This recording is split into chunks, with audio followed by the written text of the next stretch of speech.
So continuing with translation, so these are the steps which we discussed earlier in the earlier video. So methionine is the first which is incorporated in every protein. In the case of bacteria, it is formyl methionine. So these are the events which happen. So as we said earlier, you can also see the video which is being played here. That is IF3 displacement causes the 50s to join the 30s. As a result, the GTP of IF2 is hydrolyzed and IF2 GTP is leaving the complex.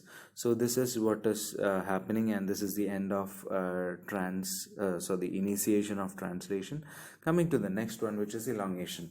So in elongation, so what should happen next is the next amino acid should come and a peptide bond definitely should be formed. So the first step in that elongation is should happen. The next tRNA should come, and the next tRNA should is welcomed by the next site towards the left, which is called as the A site, that is the amino acyl site. So here what happens is the first step is the amino acyl tRNA selection. So that is nothing but the entry of the second amino acyl tRNA to the A site, which is the first step of elongation. So here the amino acyl tRNA, so here also you have some factors which are which helps in elongation process. The factors or the proteins which help initiation, we call them as initiation factors IF. Here you have the factors which help in elongation, and they are termed as EF. And the first of the elongation factor that comes to play in elongation is EF2 GTP. This EF2 GTP is attached to the tRNAs. To the it will not be get attached to the initiator tRNA. With every other tRNA, you can see this particular protein attached, which is called as EF2 GTP. So this EF2 GTP is attached to every other tRNAs, and every tRNA will have a chance to enter into the A site and check whether a complementary sequence is there inside the A site. Because as with the P site, there will be 3 codons, or there will be a single codon with 3 nucleotides which is present in the A site also. So every tRNA will have a chance to enter the T site and see whether they are having complementary bases.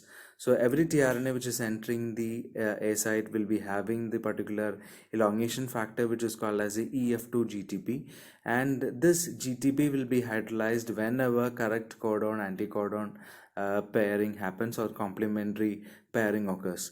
So this particular EF2 will leave the particular tRNA only when the correct complex or correct pairing occurs, and when this pairing occurs, EF2 GDP will be released from the ribosome, and this EF2s are replaced, because for every tRNAs EF2 GTP is required, and this is being replenished with the help of another elongation factor which is called as EFT. So now we came across two elongation factors, EF2 as well as EFT. EF2 is combined with the tRNA, and EFT is an elongation factor which is not present inside the ribosome, or it does not associate with the ribosome. It is seen outside, or it is seen in the cytoplasm, and its function is to regenerate the EF2 GTP to EF2 GTP, GDP to GTP. So next is the peptide bond formation. That means after the 2 tRNAs are present at the A and P side, which has formed a complementary pairing at the mRNAs. Now the peptide bond should be formed, and the peptide bond formation is catalyzed by the enzyme which is called as peptidyl transferase, which is nothing but an rRNA which is seen in the larger subunit, or which is seen in the 50S. That's why it is called as a ribosome or an RNA enzyme which catalyzes the peptide bond formation. The tRNA which is at the A site, after this process it will be attached to a dipeptide. So that can be seen in the video here. So in this particular video, you can see how the peptide bonds are formed. So here you can see the second position and first positions are marked here. So what happens is one amino or one tRNA is there at this particular P site, and the other one comes at the A site. After that, a peptide bond is being formed. So this is the location where peptide bond is being formed, which is at the larger subunit where the enzyme peptidyl transferase is present. And after peptide bond formation, you can see that the amino acids are transferred to the tRNA, which is at the A site. So in our case, what happens is we are with the starting point of the translation. So what happens is after the first peptide bond formation, at the P site you will have a tRNA which does not have any amino acid, and the tRNA which is at the A site will have two amino acid, because the amino acid is now transferred to the tRNA which is at the A site. So this transfer is also catalyzed by the same enzyme which is called as the peptidyl transferase. So this is the main event that occurs during elongation process, which is called as peptide bond formation.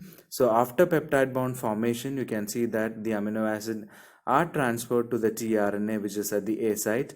Now the tRNA which is at the P site is devoid of any amino acid. So moving on to the next step, which is the process called as translocation. So translocation means after the peptide bonds are formed, the ribosome will move three nucleotides towards the 3' direction. As we said earlier, it is moving on in the 5' to 3' direction. So the ribosome moves three nucleotides towards the 3' direction. When this ribosome moves to the 3' direction, the particular process which is called as translocation occurs. When translocation occurs, as seen in these particular videos, when translocation occurs, you can see that there is a change in the sites. So this one also clearly, these two videos, it is clearly depicting the process. So see this particular video, you can see after every peptide bond is being formed, there is a translocation where the mRNA is being moving three nucleotides each. As a result, new three nucleotides are reaching the A site.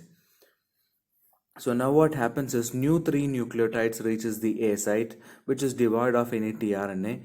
Now our tRNA, which was previously at the A site with a dipeptide, will be shifted to the P site. That is being shown here. You can see the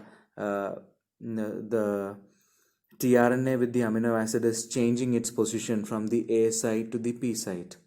So every time it occurs, you can see the tRNA with the amino acid will be shifting to the center point, which is called as the A site. And now the particular tRNA which was present in the A site, P site, which was devoid of any amino acid, because it gave the amino acid to the other tRNA. What happens is that as you can see in this particular diagram, there is a small kink or a small fold. That means there is a cavity. That means the mRNA is now looping outside. As a result, whenever the tRNA without an amino acid reaches the E site, it will lose its complementarity, because there is the complementarity, the codon-anticodon pairing is the one which is holding the mRNA and the tRNA. And whenever the tRNA, because the entire mRNA is moving, and when it moves, this particular codon, its complementary codon also moves with it. But when it reaches the E site, because there is a kink, because the mRNA is now moving downwards, the pairing will be lost. Whenever the pairing is lost, the tRNA will move outside. That means a deacylated. Deacylation means it is a particular tRNA without an amino acid. The deacylated tRNA will shift its position during translocation from the A site, so from the P site to the E site.